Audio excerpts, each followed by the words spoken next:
बॉलीवुड अभिनेता सैफ अली खान को छुरामाड़ मामलें चार्जसीट दाखल कर 1000 पृष्ठार चार्जसीट दाखल कर मुंबई पुलिस।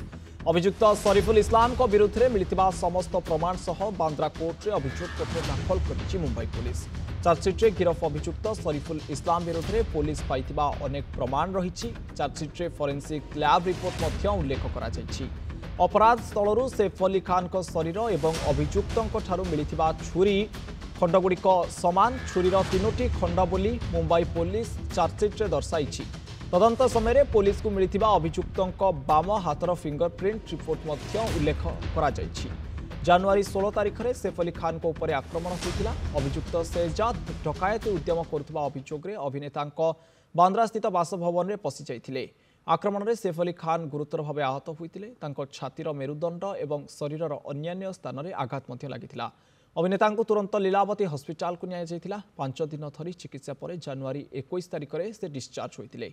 अभियुक्त जनक बांग्लादेश भारत में प्रवेश करते शेष में मुंबई जावा पूर्व कोलकातार अनेक स्थान में रही पुलिस चार्जसीट्रे उल्लेख कर।